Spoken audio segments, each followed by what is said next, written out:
अंबरनाथ तहसील कार्यालयासमोरील आदिवासी बांधवांचं आमरण उपोषण अखेर स्थगित झालं आहे। नवराष्ट्रने प्रसारित केलेल्या बातमीनंतर तहसीलदार अमित पुरी यांनी कारवाईचं लेखी आश्वासन देऊन हे उपोषण स्थगित करण्याची विनंती केली। त्यानुसार उपोषणकर्ते सुनील वाघ यांनी हे उपोषण तात्पुरते स्थगित केले। आपल्या परंपरागत वहिवाटीच्या जमिनीवर काही नागरिकांनी बेकायदेशीर अतिक्रमण केले असून त्याची तक्रार वाघ यांनी अंबरनाथ तहसील कार्यालय, नगरपालिका प्रशासन आणि उपविभागीय अधिकारी कार्यालयाकडे केली होती। मात्र त्यावर कोणत्याही प्रकारची कारवाई होत नसल्याने सुनील वाघ यांनी आमरण उपोषण सुरू केला होता। सोमवारी सकाळी रखरखत्या उन्हात सुनील वाघ हे आपल्या कुटुंबीय आणि नातेवाईकांसह तहसील कार्यालयासमोर उपोषणास बसले होते। याबाबतचे वृत्त नवराष्ट्रने प्रसारित करताच प्रशासनाने देखील याची दखल घेतली।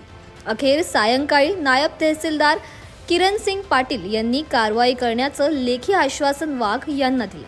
त्यानुसार वाघ यांनी आपलं उपोषण तात्पुरते स्थगित केलं। मंडळाधिकारी अंबरनाथ यांच्या मार्फत सदर प्रकरणात आम्ही चौकशी करून नियमित कार्यवाही करू असं त्यांना लेखी पत्र दिलं आहे। आम्ही किती दिवसाची कारवाई होणार आहे? चौकशी लवकरच पूर्ण करू।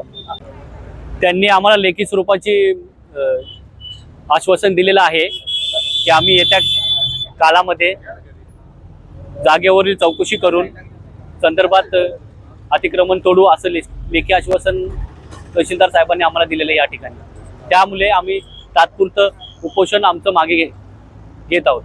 त्या 10 दिवसाच्या आतमध्ये त्यांनी सखोल चौकशी करावी आणि जमिनीवर कारवाई न झाल्यास आपलं काय पाऊल असेल? कारवाई न झाल्यास कुटुंबाच्या वतीने आणि पूर्ण शक्तीशी ताकदनिशी समाजाच्या वतीने आम्ही ठाणे जिल्ह्यामध्ये आंदोलन करू। आम्ही हा लढा गेल्या काही 4-5 महिन्यापासून चालू होता लढा, पण कारवाई केली नाही तर तीव्र उपोषण करण्याचा इशारा आम्ही समाजाच्या वतीने आणि आदिम कातकरी संघटनेच्या वतीने देत आहोत।